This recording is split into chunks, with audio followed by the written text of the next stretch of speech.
بسم اللہ والحمد للہ والصلاة والسلام علی ابی القاسم محمد ابن عبداللہ خاتم النبیین۔ ماشاءاللہ۔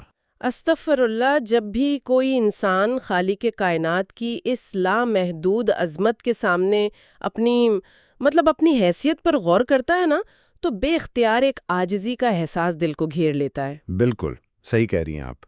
اچھا دیکھیں، ہم انسان وقت کو ہمیشہ ایک سیدھی لکیر کی طرح دیکھتے ہیں۔ ہمارا ذہن کچھ اس طرح پروگرام ہوا ہے کہ ہم سوچتے ہیں کہ ایک کل تھا جو گزر گیا، اور ایک آج ہے جو بس چل رہا ہے، اور ایک آنے والا کل ہوگا، یعنی ایک ٹائم لائن کی طرح۔ جی بالکل۔ لیکن کیا ہو اگر وقت خود ایک مخلوق ہو، یعنی ایک ایسی چیز جسے پیدا کیا گیا ہو؟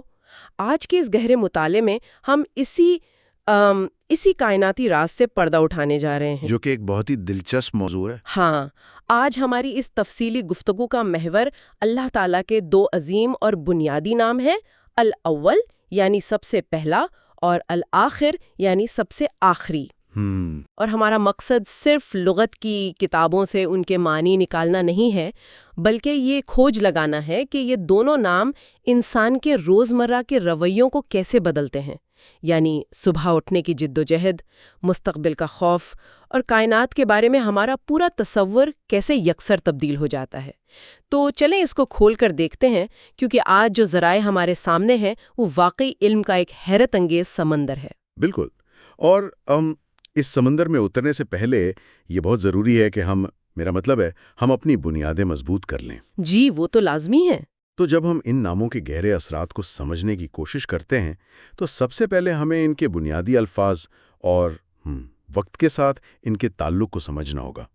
علامہ ابن فارس رحم اللہ نے لغوی اعتبار سے اسے بہت خوبصورتی سے بیان کیا ہے۔ اچھا، انہوں نے کیا کہا ہے؟ وہ فرماتے ہیں کہ مادہ آ واو لا کی بنیاد کسی بھی معاملے کی ابتدا ہے۔ انسان کی نفسیات ہے کہ اسے ہر کہانی، ہر واقعے کا ایک نقطۂ آغاز چاہیے ہوتا ہے۔ صحیح، ایک شروعات چاہیے۔ بالکل، اور اس حوالے سے ایک بڑی دلچسپ تاریخی حقیقت بھی سامنے آتی ہے۔ کیا آپ کو معلوم ہے کہ اسلام سے پہلے زمانہ جاہلیت میں عرب لوگ اتوار کے دن کو الاول کہا کرتے تھے؟ واقعی؟ اتوار کو؟ یہ تو بہت عجیب ہے۔ جی ہاں، ان کی اس محدود سوچ کے مطابق وقت کا پہیہ وہاں سے گھومنا شروع ہوتا تھا۔ اور دوسری طرف جب ہم الآخر کی بات کرتے ہیں تو لغت کے ماہرین کے نزدیک اس کا مطلب آگے بڑھنے کی ضد ہے، یعنی جو سب سے بعد میں ہو، جس کے بعد کوئی اور منزل نہ ہو۔ تو یہیں سے وہ تصور ابھرتا ہے جو قرآن مجید اور سنت میں بیان ہوا ہے، کیونکہ اگر میں غلط نہیں ہوں تو قرآن میں یہ دونوں نام ایک ساتھ صرف ایک بار سورۃ الحدید کی 3 آیت میں آئے ہیں۔ جی بالکل درست فرما رہی ہیں۔ هو الاول والآخر والظاہر والباطن وهو بكل شیء علیم۔ لیکن اس کی جو سب سے شاندار تشریح ہمیں ملتی ہے وہ حضرت ابو ہریرہ رضی اللہ عنہ سے مروی رات کو سوتے وقت کی دعا میں موجود ہے۔ بے شک، وہ دعا بہت جامع ہے۔ اور یہاں بات واقعی بہت دلچسپ ہو جاتی ہے، کیونکہ جیسا کہ ہم نے شروع میں کہا، انسانی ذہن وقت کو ہمیشہ ایک فلم کی ٹائم لائن کی طرح سمجھتا ہے۔ ہاں، کہ ایک ابتدا ہے، ایک وسط ہے اور ایک انجام۔ بالکل، ہم سوچتے ہیں کہ کائنات کی فلم پلے ہوئی، اس کا ایک پہلے تھا، پھر بیچ کا حصہ چل رہا ہے، اور پھر کہیں جا کر آخر ہوگا۔ لیکن رسول اللہ صلی اللہ علیہ وآلہ وسلم نے اس دعا میں جو فرمایا کہ انت الاول فلیس قبلک شیء وانت الآخر فلیس بعدک شیء، یعنی تو ہی اول ہے، تجھ سے پہلے کچھ نہیں، اور تو ہی آخر ہے، تیرے بعد کچھ نہیں۔ سبحان اللہ۔ تو یہ الفاظ انسانی وقت کے اس محدود تصور کو مکمل طور پر توڑ دیتے ہیں۔ یہ بتاتے ہیں کہ خدا کسی ٹائم لائن کا حصہ نہیں ہے، بلکہ ٹائم لائن خود اس کی تخلیق ہے۔ اور یہاں جو چیز حیران کن ہے وہ یہ ہے کہ ہم اپنے محدود فہم سے اس لامحدود ذات کو سمجھنے کی کوشش کر رہے ہوتے ہیں۔ جی بالکل، یہ انسان کی فطرت ہے۔ امام طبری اور امام خطابی رحمہم اللہ نے اس کی جو تشریح کی ہے وہ اسی بات کو واضح کرتی ہے۔ امام طبری فرماتے ہیں کہ الاول وہ ہے جو بغیر کسی حد کے ہر شے سے پہلے موجود ہے، اس کا کوئی نقطۂ آغاز نہیں ہے۔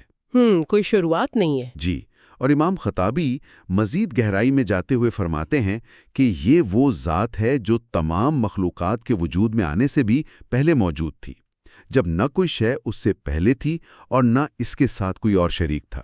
کیا بات ہے! اور اسی طرح الآخر وہ ہے جو تمام مخلوقات کے فنا ہونے کے بعد بھی اپنی پوری جلالت کے ساتھ باقی رہے۔ استغفر اللہ! جب ہم یہ سوچتے ہیں کہ انسانی عقل اس ابتدا اور انتہا کو سمجھنے سے کس قدر قاصر ہے تو انسان واقعی دنگ رہ جاتا ہے۔ سچی بات ہے، یہ بہت بڑا تصور ہے۔ ہماری عقل بس اتنا سمجھ سکتی ہے کہ کائنات میں جو کچھ بھی ہے وہ ایک حادث ہے، یعنی ایک وقت تھا جب وہ نہیں تھا اور پھر اسے وجود بخشا گیا، سوائے اس ذات کے جو ہر چیز کا منبع ہے۔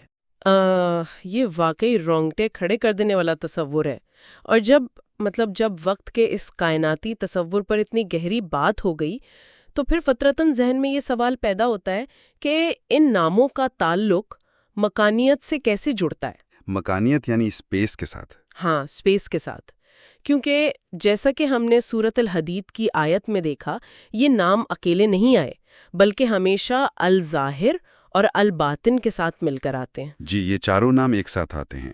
تو مطالعے کے دوران ابن القیم رحمہ اللہ کی جو تشریح سامنے آئی وہ بتاتی ہے کہ ان چاروں ناموں کا مرکز اور دھڑکن صرف ایک لفظ ہے، اور وہ ہے احاطہ، یعنی مکمل طور پر گھیر لینا۔ بالکل، اور انہوں نے اسے دو حصوں میں تقسیم کیا ہے۔ جی، ایک زمانی احاطہ جس کی نمائندگی الاول اور الآخر کرتے ہیں، یعنی وقت کے ہر کنارے کو گھیر لینا، اور دوسرا مکانی احاطہ جو الظاہر اور الباطن سے ظاہر ہوتا ہے، یعنی پوری کائنات کے ظاہر اور چھپے ہوئے حصوں کو اپنے علم اور قدرت میں لے لینا۔ بالکل صحیح کہا، اور ابن القیم رحمہ اللہ نے اپنے مشہور منظوم کلام جسے ہم نونیہ کے نام سے جانتے ہیں، اس میں اس منظر کشی کو کمال تک پہنچا دیا ہے۔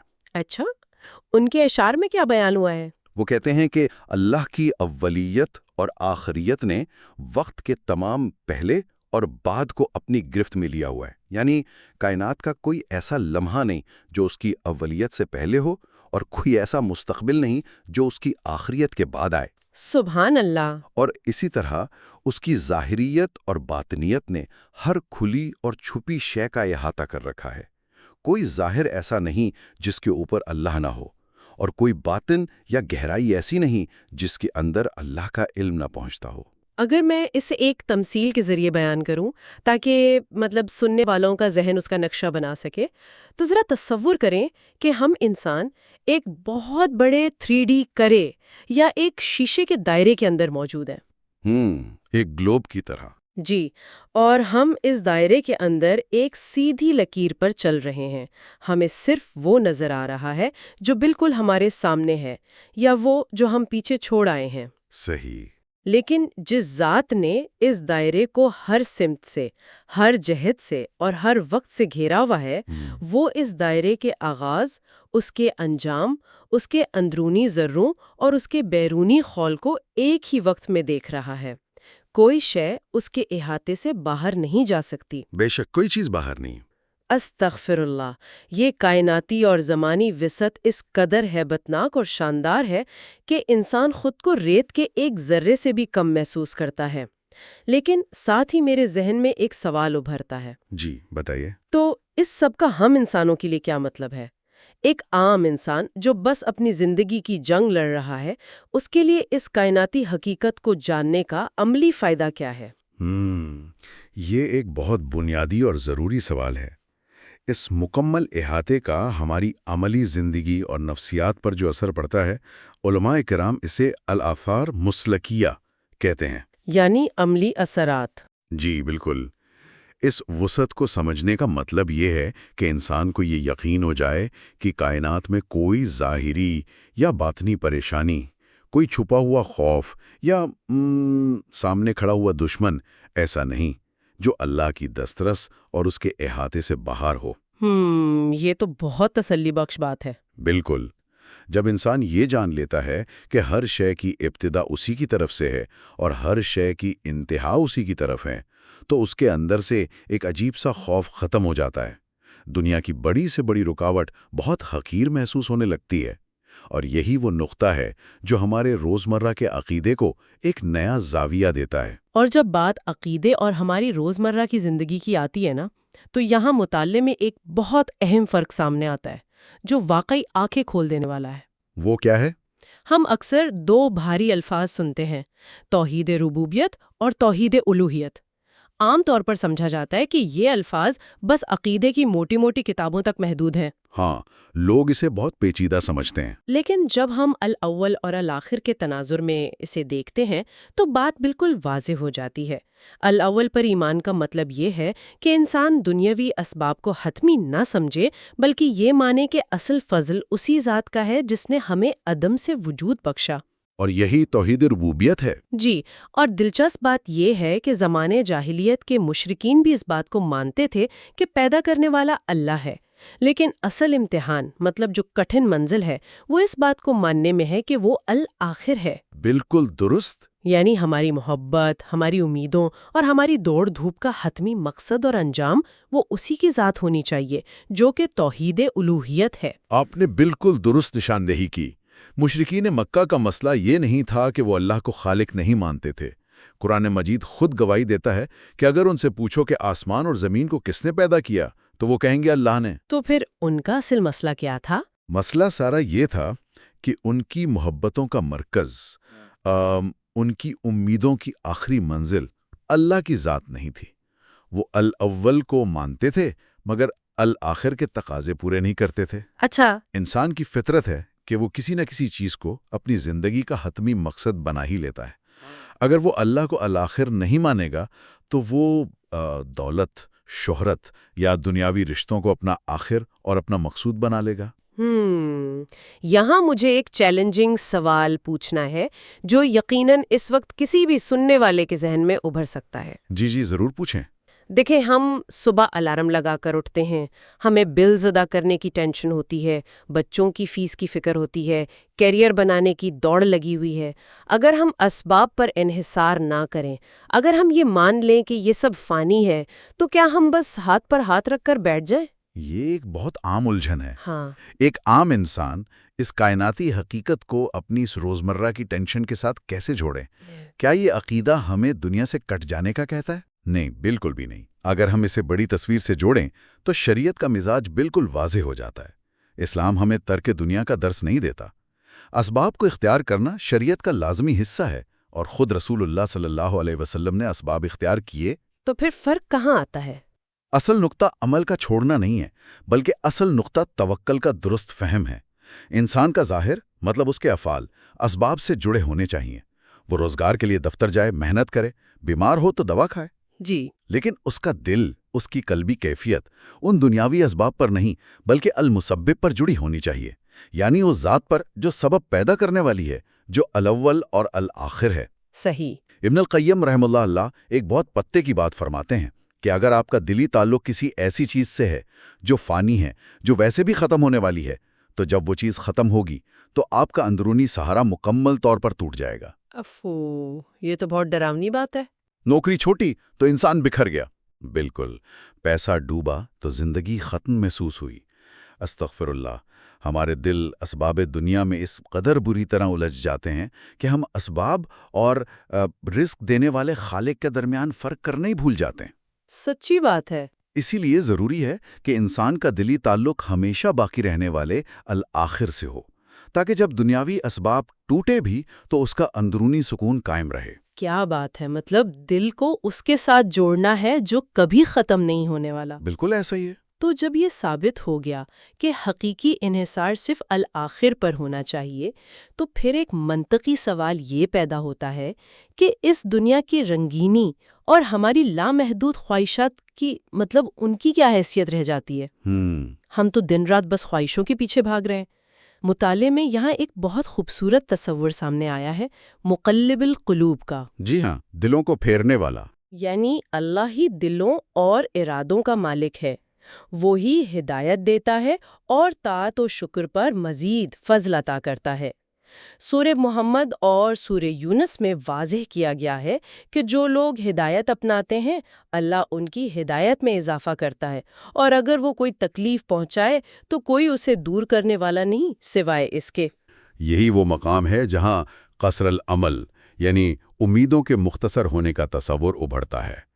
جب انسان الآخر کو پہچان لیتا ہے تو اسے دنیا کی حقیقت سمجھ آ جاتی ہے۔ بالکل۔ سورہ الحدید کی آیات 20 اور 21 میں واضح طور پر بیان کر دیا گیا ہے کہ یہ دنیا محض کھیل، تماشا اور دھوکہ ہے۔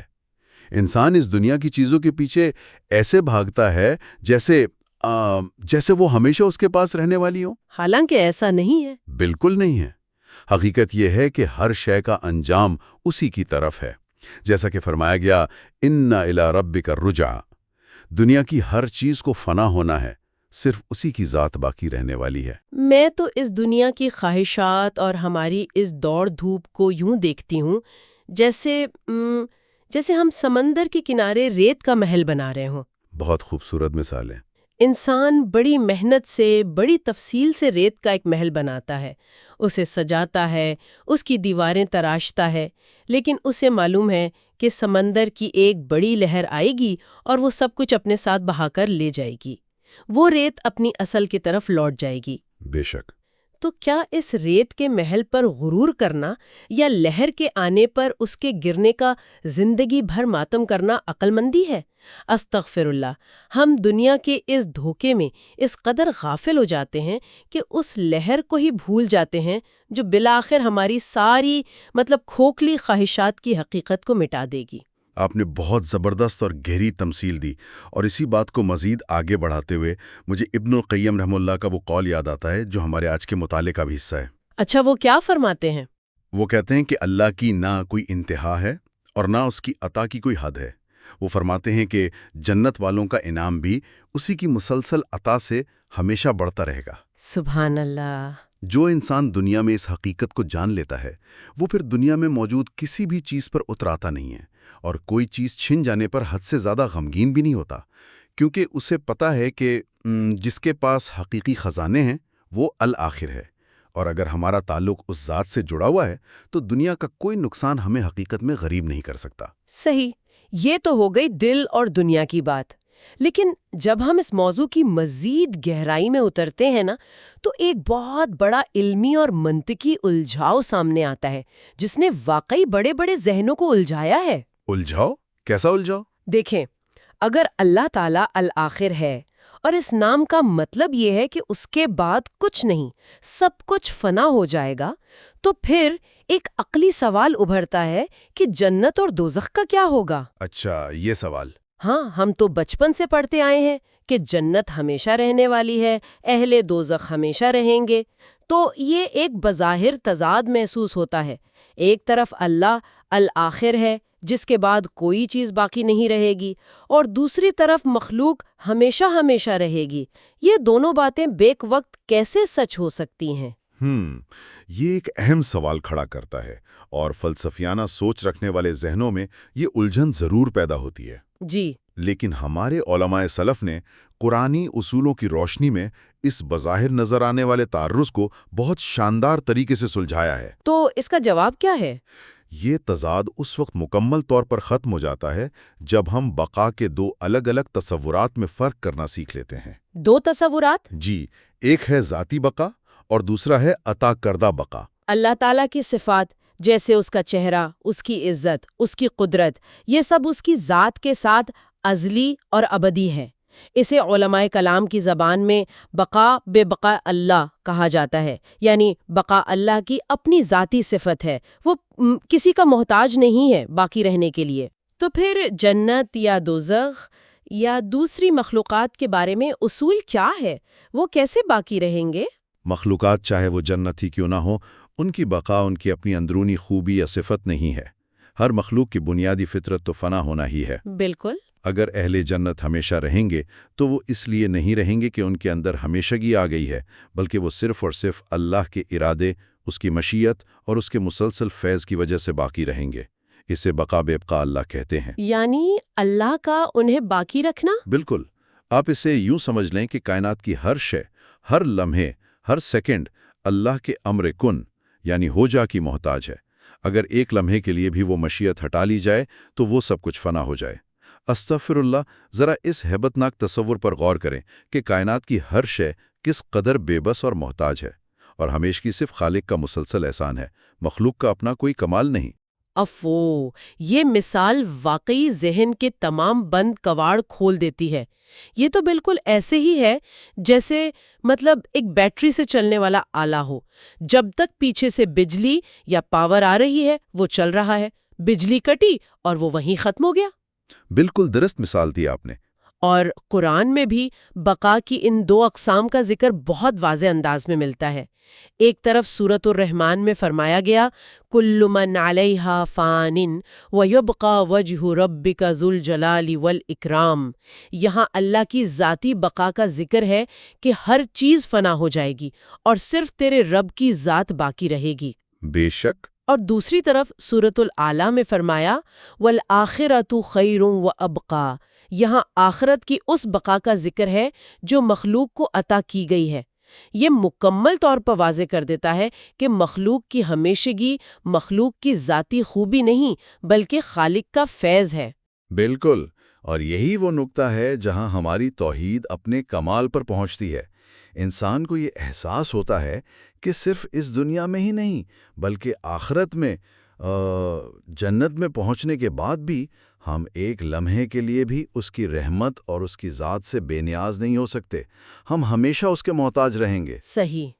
اب اس تمام فلسفیانہ، لغوی اور گہری کائناتی گفتگو کے بعد اب وقت ہے کہ ہم ان تصورات کو سمیٹیں اور اسے ہماری اپنی روزمرہ کی زندگی کے ایک بہت ہی چھوٹے لیکن اہم پہلو سے جوڑیں۔ جی، یہ بہت ضروری ہے۔ ہم نے اس گفتگو کا آغاز حضرت ابو ہریرہ رضی اللہ عنہ کی اس حدیث سے کیا تھا جس میں رات کو سوتے وقت کی دعا سکھائی گئی ہے۔ اول اور آخر والی دعا؟ جی، اگر ہم اس دعا کے بالکل آخری حصے پر غور کریں تو ایک بہت حیران انگیز بات سامنے آتی ہے۔ رسول اللہ صلی اللہ علیہ وسلم نے کائنات کی وسعتوں، الاول اور الآخر اور وقت و مکان کے احاطے کا ذکر کرنے کے فوراً بعد کیا مانگا؟ فرمایا اقضی عنی الدین واغننی من الفقر، یعنی اے اللہ میرا قرض ادا کر دے اور مجھے فقر یعنی محتاجی سے غنی کر دے۔ سبحان اللہ، یہی تو اس دعا کا سب سے بڑا حسن ہے کہ یہ کائناتی حقائق کو انسانی کمزوریوں کے ساتھ کیسے ہم آہنگ کرتی ہے۔ بالکل۔ ذرا سوچئے، ایک طرف کائنات کا سب سے بڑا تصور ہے الاول اور آخر، جس میں زمان و مکان کا، بلیک ہولز کا، پورے کائنات کا احاطہ ہے، اور دوسری طرف انسان کی سب سے چھوٹی، سب سے دنیاوی اور سب سے زیادہ پریشان کرنے والی ضرورت ہے، یعنی پیسوں کی تنگی اور قرض کی ادائیگی۔ انسان کتنا مجبور ہے۔ جی، رسول اللہ صلی اللہ علیہ وسلم نے ہمیں نفسیاتی طور پر یہ سکھایا کہ جب تم اس ذات کو پکارو جس کے ہاتھ میں کائنات کی ابتدا اور انتہا ہے، تو پھر اپنے چھوٹے سے چھوٹے مسائل، اپنے بلز، اپنی ٹینشنز بھی اسی کے سامنے رکھو، کیونکہ جس ذات نے اربوں سالوں کے زمان و مکان کو ایک دائرے میں گھیر رکھا ہے، اس کے لیے تمہارا قرض اتارنا یا تمہاری غربت دور کرنا بھلا کیا مشکل ہو سکتا ہے۔ سبحان اللہ، یہ واقعی روح پرور ہے۔ ہم نے الفاظ کی ابتدا سے شروع کی، زمان و مکان کے کناروں کو عبور کیا اور پھر اپنے بستر پر لیٹ کر مانگی جانے والی ایک پرسکون دعا تک کا سفر طے کیا۔ استغفر اللہ، اللہ کی ذات اور اس کی رحمت کس قدر وسیع ہے، اور ہم انسان اپنی تمام تر ٹیکنالوجی اور ترقی کے باوجود کس قدر محتاج ہیں۔ بے شک، وہ سب سے بڑا ہے۔ اس گہرے مطالعے کو سمیٹتے ہوئے آج کی اس تفصیلی گفتگو سے ابھرنے والا ایک نیا لیکن انتہائی گہرا سوال میں سننے والوں کے لیے چھوڑے جا رہی ہوں۔ ذرا سوچئے، اگر واقعی اللہ تعالیٰ ہی الاول ہے اور وہی الآخر ہے، اور وہ پورے وقت کو یوں محیط ہے کہ اس کے لیے کچھ ماضی اور مستقبل نہیں، تو کیا یہ شعور ہمارے ماضی کے پچھتاووں اور ہمارے مستقبل کے خوف کو مکمل طور پر بے معنی نہیں کر دیتا؟ بہت گہرا سوال ہے۔ ہم ان چیزوں پر کڑتے ہیں جو گزر گئیں، یا ان سے ڈرتے ہیں جو ابھی آئی نہیں۔ اگر ابتدا اور انتہا دونوں اسی کے ہاتھ میں ہیں اور دونوں اسی کی رحمت سے جڑے ہیں، تو پھر ہم انسانوں کے پاس پریشان ہونے کا، راتوں کی نیندیں اڑانے کا کیا جواز بچتا ہے؟ یہ ایک ایسا سوال ہے جس پر تنہائی میں ضرور غور کیجیے گا۔ ھذا ما عندی واللہ ورسولہ اعلم بالصواب۔